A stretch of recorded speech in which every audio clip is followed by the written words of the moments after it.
നമസ്കാരം. സ്വാതന്ത്ര്യത്തിൻ്റെ 80ാം സംവത്സരത്തിലേക്ക് ഭാരതം കടന്നു കഴിഞ്ഞു. സ്വാതന്ത്ര്യാനന്തര ഭാരതം 80 വർഷം കഴിഞ്ഞ് തിരിഞ്ഞു നോക്കുമ്പോൾ പ്രധാനമന്ത്രി നരേന്ദ്രമോദി ചെങ്കോട്ടയിൽ നിന്നുകൊണ്ട് നടത്തിയ പ്രഭാഷണത്തിൽ രാജ്യത്തെ അഭിസംബോധന ചെയ്തുകൊണ്ട് ഒരു തരത്തിൽ പറഞ്ഞാൽ ലോകത്തോടായി ചില കാര്യങ്ങൾ സൂചിപ്പിക്കുകയാണ്. അതിലൊരു പാരഡൈം ഷിഫ്റ്റ്, നാളിതുവരെ ഇന്ത്യ പുലർത്തിയിരുന്ന നിലപാടുകളുടെയും നയത്തിൽ നിന്നും ചെറിയ ഒരു പുതുമ, വ്യതിയാനം സംഭവിച്ചിട്ടുണ്ടോ എന്ന ഒരു അന്വേഷണമാണ്. ആ പ്രഭാഷണത്തെ മാത്രം തലനാരിഴകീറി പരിശോധിച്ചുകൊണ്ട് ചില നിഗമനങ്ങളിൽ എത്താൻ സാധിക്കുമോ, വരികൾക്കിടയിലൂടെ വായിക്കാൻ സാധിക്കുമോ, എന്താണ് ഇന്ത്യ ലോകത്തോടായി സംസാരിക്കുന്നത്, എന്താണ് പ്രധാനമന്ത്രി ഇന്ത്യൻ ജനതയ്ക്ക് നൽകുന്ന ഉറപ്പ്, എത്രത്തോളം രാഷ്ട്രീയം അതിൽ കടന്നു വരുന്നു, ഈ 3 കാര്യങ്ങൾ പരിശോധിക്കുകയാണ് ഈ വീഡിയോയിലൂടെ. ഒന്ന്, ഇന്ത്യൻ ജനതയ്ക്ക് പ്രധാനമന്ത്രി നൽകുന്ന സ്വാതന്ത്ര്യദിന ഉറപ്പുകൾ. അതിൽ ആദ്യത്തെ ഉറപ്പ് സുരക്ഷയുമായി ബന്ധപ്പെട്ടതല്ല. ആദ്യത്തെ പ്രധാന ഉറപ്പെന്ന് പറയുന്നത് രാജ്യത്തെ ജനങ്ങളുടെ ജീവിത നിലവാരം മെച്ചപ്പെടുത്തുന്നതിന് വേണ്ടി, കുറച്ചുകൂടി മെച്ചപ്പെട്ട ഒരു ഇക്കോണമി ഉണ്ടാകുന്നതിന് വേണ്ടി, കുറച്ചുകൂടി വിലക്കുറവിൽ സാധനങ്ങൾ ലഭ്യമാക്കുന്നതിന് വേണ്ടി GST നിരക്കുകളുടെ ഒരു ക്രമീകരണം ഉണ്ടാകും. ഇപ്പോൾ 4 നിരക്കുകളാണ് ഉള്ളത്. അത് 2 നിരക്കുകളായി ക്രമീകരിക്കുകയും അതുവഴി നികുതി ഭാരം, ജനങ്ങളുടെ മേലുള്ള നികുതി ഭാരം കുറയുകയും ചെയ്യുക എന്ന ഒരു ക്രിയാത്മകമായ ഒരു നിർദ്ദേശം. അതൊരു പ്രതിജ്ഞയാണ്. അതൊരു ദീപാവലി സമ്മാനമായി പ്രധാനമന്ത്രി ജനങ്ങൾക്ക് ഓഫർ ചെയ്യുകയാണ്. ദാറ്റ്സ് എ പൊളിറ്റിക്കൽ സോപ്പ് എന്ന് വേണമെങ്കിൽ പറയാം. സാധാരണഗതിയിൽ ഇൻഡിപെൻഡൻസ് ഡേ സ്പീച്ചിൽ വരേണ്ട കാര്യമാണ്, അത് ബഡ്ജറ്റ് സ്പീച്ചിലൊക്കെ വരേണ്ട കാര്യമാണ് അത്. പക്ഷേ എങ്കിലും അത് ചെയ്തിരിക്കുന്നു.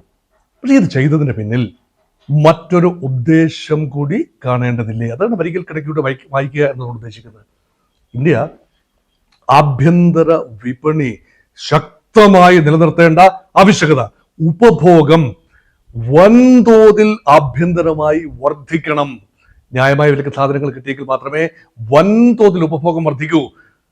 വിദേശ വിപണികൾ ഇന്ത്യക്ക് ഏതെങ്കിലും കാരണവശാൽ, ട്രംപിന്റെ വിരട്ടൊക്കെ ബാക്ക്ഗ്രൗണ്ടിൽ വെച്ചുകൊണ്ടാണ് ഈ ചിന്ത, ഏതെങ്കിലും കാരണവശാൽ അമേരിക്കയുമായിട്ടുള്ള വ്യാപാരം, $135 ബില്യൺ വാർഷിക വ്യാപാരം നിന്നു പോവുകയാണെങ്കിൽ, കുറവ് വരികയാണെങ്കിൽ, തീരുവ യുദ്ധത്തിൽ വലിയ രീതിയിൽ ഇന്ത്യ കൈപ്പൊള്ളുകയാണെങ്കിൽ, ആഭ്യന്തര വിപണി വൈബ്രന്റായി നിലനിർത്തിക്കൊണ്ട് GDP ഗ്രോത്ത് റേറ്റ് പ്രൊജക്ട് ചെയ്ത 6.5 തന്നെ നിലനിർത്താൻ സാധിക്കണമെങ്കിൽ തീർച്ചയായും ആഭ്യന്തര ഉപഭോഗം വർദ്ധിപ്പിക്കണം. ഇത് ഒരു വലിയ ചിന്തയായി കാണാവുന്നതേ ഉള്ളൂ.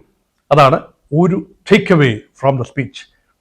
രണ്ടാമത്തേത്, നാഷണൽ സെക്യൂരിറ്റിയെ കുറിച്ച് പുതിയ ചില കാഴ്ചപ്പാടുകൾ പ്രധാനമന്ത്രി നരേന്ദ്രമോദി മുന്നോട്ട് വയ്ക്കുന്നു.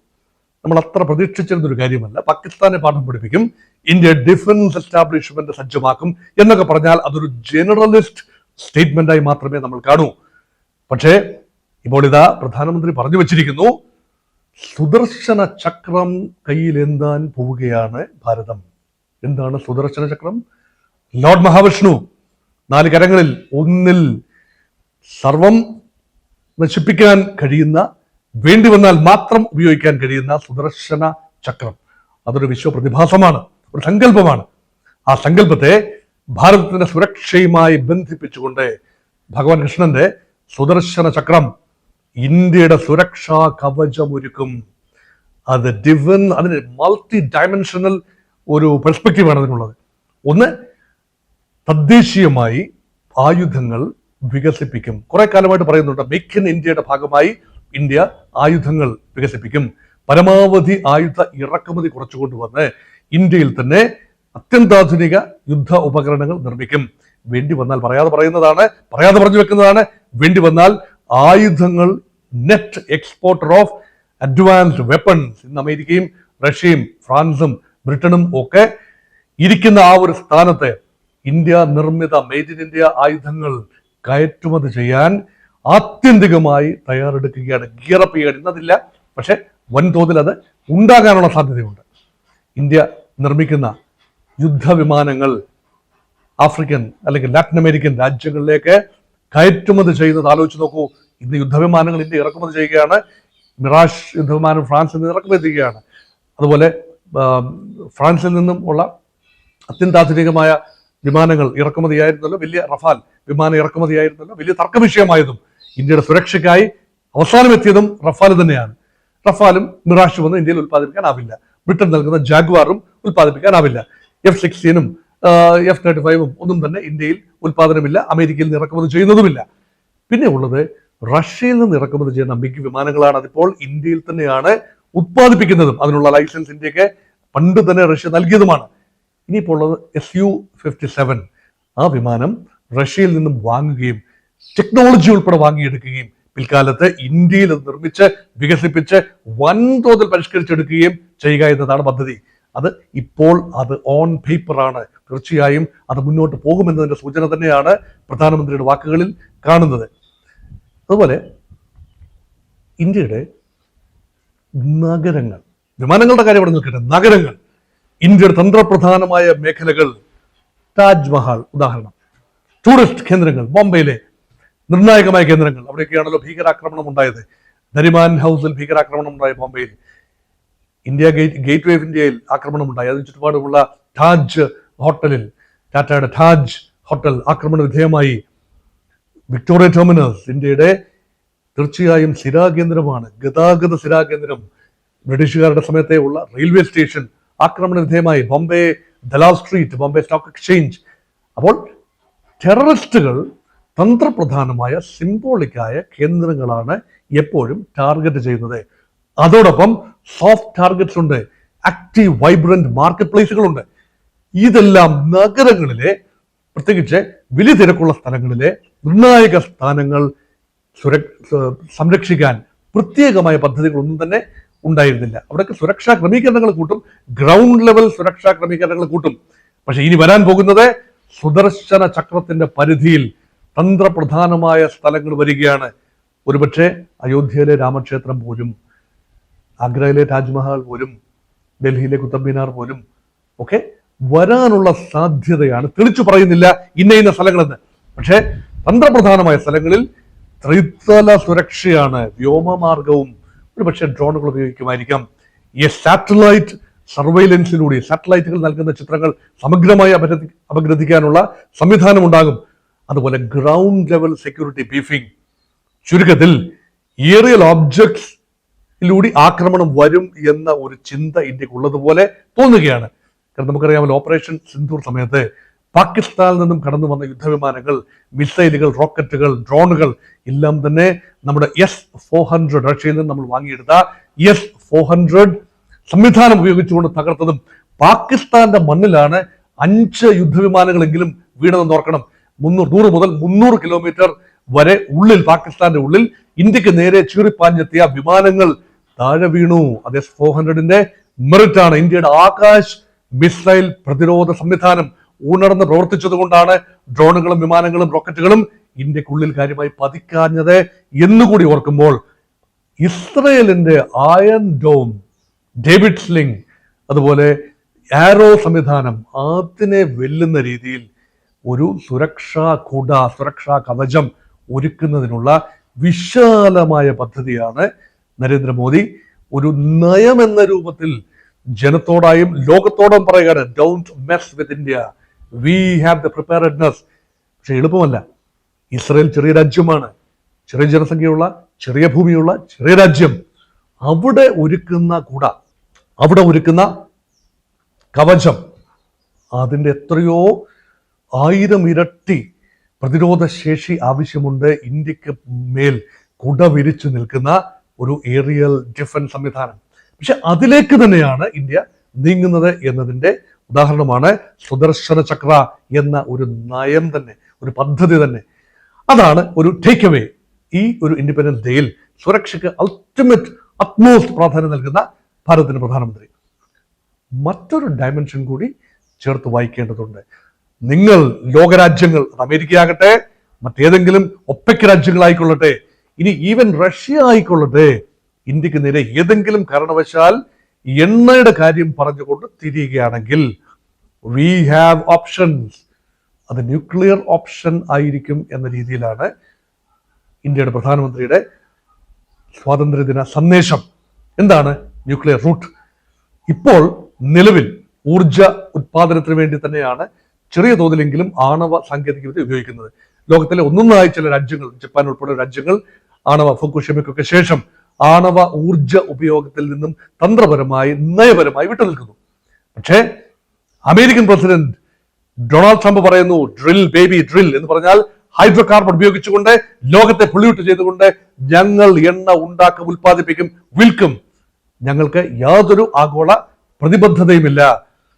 ഇത് ഹൈഡ്രോ കാർബണിന്റെ അവസാന ആളിക്കത്തൽ ആവും എന്ന ഉറപ്പുവരുത്തലാണ് ഭാരതത്തിന്റെ പ്രധാനമന്ത്രിയുടെ ഭാഗത്തു നിന്ന് വന്ന ഇൻഡിപെൻഡൻസ് ഡേ സന്ദേശത്തിൽ കാണുന്നത്. ഞങ്ങൾ മറ്റ് ഊർജ ഉപാധികൾ തേടുമെന്നല്ല, അത് ഉപയോഗിക്കാൻ നിർബന്ധിതരായിരിക്കുന്നു. അതുകൊണ്ട് ഇന്ത്യയുടെ ഊർജ ആവശ്യം ഹൈഡ്രോ കാർബൺ, അതായത് ക്രൂഡ് ഓയിൽ ബേസ്ഡ് ആയിരിക്കില്ല. ഇനിയുള്ള കാലങ്ങളിൽ ഫേസ് ഔട്ട് ചെയ്യാനുള്ള സാധ്യതയാണ്. വരികൾ കിടക്കിലൂടെ വായിക്കുമ്പോൾ രണ്ട് കാര്യങ്ങൾ വരും. ആണവം എന്ന് പുറമെ പറയുമ്പോഴും സോളാർ എന്നതും തള്ളിക്കളയാനാവില്ല, ബാറ്ററി പവർ എന്നതും തള്ളിക്കളയാനാവില്ല. അതിനർത്ഥം if Elon Musk is persona non grata in America, Elon Musk is welcome to India. ഒരു പക്ഷേ ടെസ്ല കാറുകളുടെ അല്ലെങ്കിൽ ഇലക്ട്രിക് കാറുകളുടെ മഹാവിസ്ഫോടനം, അതിനുള്ള അടിസ്ഥാന സൗകര്യങ്ങൾ ഒരിക്കൽ അതിലേക്ക് രാജ്യത്തിന്റെ ശ്രദ്ധ നീങ്ങാനുള്ള സാധ്യതയാണുള്ളത്. ഇന്ത്യ മനസ്സിലാക്കി കഴിഞ്ഞു.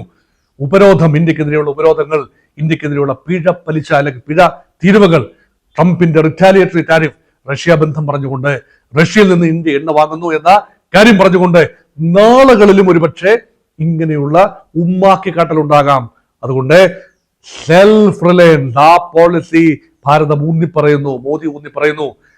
ആത്മനിർഭർ ഭാരത് എന്ന് പറയുമ്പോൾ സെക്യൂരിറ്റി പാരഡൈംസ് മാത്രമല്ല, നാഷണൽ സെക്യൂരിറ്റി, ദേശീയ സുരക്ഷ, ഊർജ സുരക്ഷ, ഭക്ഷ്യ സുരക്ഷ, അതുൾപ്പെടെ ഇന്ത്യ ഉറപ്പുവരുത്തും.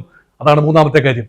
ദേശീയ സുരക്ഷയുടെ കാര്യത്തിൽ നമ്മൾ സുദർശന ചക്രത്തിന്റെ കാര്യമാണ് പറഞ്ഞു വെച്ചത്. ഊർജ സുരക്ഷയുടെ കാര്യത്തിൽ ഊർജ സ്വാതന്ത്ര്യം നമ്മൾ കൈവരിക്കും. ഹൈഡ്രോ കാർബൺ ഒഴിവാക്കിക്കൊണ്ട് ഘട്ടം ഘട്ടമായി മാറ്റിക്കൊണ്ട് മറ്റ് മേഖലകളിലേക്ക് കേന്ദ്രീകരിക്കും. എന്നാൽ ഭക്ഷ്യ സുരക്ഷയുടെ കാര്യത്തിൽ ഒരു പടി കൂടി മുന്നോട്ട് പോയിരിക്കുന്നു. ഇവിടെ തൊഴിൽ ഉൽപ്പാദിപ്പിക്കും, കാർഷിക മേഖലയിൽ തൊഴിൽ ഉൽപ്പാദിപ്പിക്കും എന്ന് ജനറലായി പറഞ്ഞു വെക്കുന്നതിനോടൊപ്പം തന്നെ ഭക്ഷ്യ സുരക്ഷ ഉറപ്പുവരുത്തുന്നതിന് നമ്മുടെ കാർഷിക മേഖലയെ കൈവിടാൻ ഉദ്ദേശിക്കുന്നില്ല. എക്കാലത്തും മോദി സർക്കാരിനെതിരെ, മുൻകാലങ്ങളിലെ കോൺഗ്രസ് സർക്കാരിനെതിരെയും ഒക്കെ വന്നിരുന്ന ഏറ്റവും പ്രധാനപ്പെട്ട LPG ആരോപണം, ലിബറലൈസേഷൻ, പ്രൈവറ്റൈസേഷൻ, ഗ്ലോബലൈസേഷൻ, ആ പാക്കേജ് 91 മൻമോഹൻ സിംഗ്, നരസിംഹറാവു ടീം കൊണ്ടുവന്നതിന് ശേഷം നിരന്തരമായി മാറി മാറി വന്ന കോൺഗ്രസ് BJP സർക്കാരുകൾ പഴി കേട്ടിരുന്നത് കർഷക താല്പര്യം ബലികഴിക്കുന്നു. പക്ഷെ കർഷകർ ഇന്ത്യൻ സമ്പദ് വ്യവസ്ഥയുടെ ആണിക്കല്ലാണ്. കർഷക നിയമങ്ങളൊക്കെ പിൻവലിക്കേണ്ടി വന്നു, നമുക്കറിയാം. വലിയ രീതിയിലുള്ള റെസിസ്റ്റൻസ് ആണ് ഉണ്ടായത്. അതൊരു പൊളിറ്റിക്കൽ ഓവർച്യൂർസ് ഉള്ള കാര്യം കൂടിയാണ്. ഇപ്പോൾ ഇതാ അർത്ഥശങ്കക്കിടയില്ലാത്ത രീതിയിൽ പ്രധാനമന്ത്രി പറഞ്ഞു വെച്ചിരിക്കുകയാണ്, ദി ഫാർമേഴ്സ് ഫസ്റ്റ്. അങ്ങനെയെങ്കിൽ അമേരിക്ക എന്നല്ല ഏത് രാജ്യവും വാണിജ്യത്തിന്റെ പേരിൽ, ഡംപിങ്ങിന്റെ പേരിൽ, അല്ലെങ്കിൽ വ്യാപാര ബുള്ളിങ്ങിന്റെ പേരിൽ, തീരവയുദ്ധത്തിന്റെ പേരിൽ ഇന്ത്യയെ പ്രലോഭിപ്പിച്ച് സമ്മർദ്ദപ്പെടുത്തി ഇന്ത്യയിൽ കൊണ്ടുവന്ന് ജനിതക വ്യതിയാനം വരുത്തിയ വിത്തിനങ്ങൾ ഉൾപ്പെടെ തള്ളാനാണ് എങ്കിൽ സാധ്യമല്ല. ഇന്ത്യ അത് വലിയ ഒരു സുരക്ഷാ പാരഡൈമിന്റെ ഭാഗമായി എടുത്തിരിക്കുന്നു. ഭക്ഷ്യസുരക്ഷയും കർഷക രക്ഷയും എടുത്തിരിക്കുന്നു. നമ്മുടെ 70% GDP ഇപ്പോഴും കാർഷിക വ്യവസ്ഥയിൽ നിന്നാണ് വരുന്നത്. അപ്പൊ ഇതൊരു പോളിസി സ്റ്റേറ്റ്മെന്റ് ആണ്. പ്രത്യേകിച്ച് അമേരിക്കയുമായി ഇപ്പോൾ നടന്നുകൊണ്ടിരിക്കുന്ന വലിയ രീതിയിലുള്ള ഒരു വാഗ്വാദം അല്ലെങ്കിൽ വാക്പോര്, അതും അല്ല എങ്കിൽ തീരുവ യുദ്ധം, അത് 25-ാം തീയതി, ഓഗസ്റ്റ് മാസം 25-ാം തീയതി അമേരിക്കൻ ടീം ഇവിടെ വരികയാണ്. അതിന് മുൻപ് റഷ്യ അമേരിക്ക ഉച്ചകോടിയിൽ തീരുമാനങ്ങളായില്ല എങ്കിലും സമാധാനം പാലിക്കും, അല്ലെങ്കിൽ ആത്യന്തികമായി ഉക്രൈനിൽ സമാധാനം ഉണ്ടാകും, വെടിനിർത്തലുണ്ടാകും എന്ന പ്രതീക്ഷ വന്നിരിക്കുന്നു. അതുകൊണ്ട് ഇന്ത്യക്ക് നേരെയുള്ള, ഇന്ത്യ റഷ്യയിൽ നിന്ന് എണ്ണ വാങ്ങുന്നതിന് ഇന്ത്യക്ക് കൂടുതലായി പിഴ ചുമത്തപ്പെടില്ല എന്ന പ്രതീക്ഷയുണ്ട്. 25% അഡീഷണൽ ടാരിഫ് ഒരുപക്ഷെ ട്രംപ് പിൻവലിക്കാം. പക്ഷേ ആത്യന്തികമായി അമേരിക്കയെ വിശ്വസിക്കാനാവില്ല. അതുകൊണ്ട് തന്നെയാണ് സ്വാതന്ത്ര്യദിന പ്രഭാഷണത്തിൽ, സന്ദേശത്തിൽ പ്രധാനമന്ത്രി ഇങ്ങനെയുള്ള 3 കാര്യങ്ങൾ ഉൾപ്പെടുത്തിയിരിക്കുന്നത്. ഊർജ സുരക്ഷ, ഭക്ഷ്യ സുരക്ഷ, ദേശീയ സുരക്ഷ. ഈ കാര്യങ്ങളിലുള്ള ഒരു revised, renewed, rejuvenated, reformed approach to all these things. ഇതാണ് ഒരുപക്ഷെ ഇന്ത്യയുടെ 80ാമത്തെ സ്വാതന്ത്ര്യ ദിന സന്ദേശത്തിൽ നിന്ന് വായിച്ചെടുക്കാൻ കഴിയുന്നത്. അതുകൊണ്ട് ഇന്ത്യ മൂന്നാമത്തെ വലിയ സമ്പദ് വ്യവസ്ഥയാകും എന്ന് പറയുന്നത് തീർച്ചയായും ഒരു പ്രധാനമന്ത്രി പറയേണ്ട കാര്യമാണ്. അദ്ദേഹം ഒന്ന് പറഞ്ഞു വെച്ചു, അതിന് സമയമെടുക്കും. ഇന്ത്യയുടെ ആകമാന വികസനം, അതേക്കുറിച്ചുള്ള സ്വപ്ന പദ്ധതികൾ, കഴിഞ്ഞ വർഷം കൈവരിച്ച നേട്ടങ്ങൾ, ഇതൊക്കെ പൊളിറ്റിക്കലി കറക്റ്റ് കാര്യങ്ങളാണ്, എക്കാലത്തും കേൾക്കാവുന്നതാണ്. പക്ഷേ നയവ്യതിയാനം വന്നിട്ടുണ്ടോ, പുതിയ ചില ദൃഢമായ തീരുമാനങ്ങൾ വന്നിട്ടുണ്ടോ, പ്രത്യേകിച്ച് GST നിരക്കുകൾ പരിഷ്കരിക്കുന്ന ഉൾപ്പെടെ ജനത്തെ കൂടെ നിർത്തുന്ന, രാജ്യത്തെ ഉദ്ദീപിപ്പിക്കുന്ന നിലപാടുകളിലേക്ക് എത്തിയിട്ടുണ്ടോ? ഈ അന്വേഷണമാണ് ഇവിടെ നടന്നത്. ശുഭസൂചനകൾ തന്നെയാണ് പ്രതീക്ഷിക്കുന്നത്.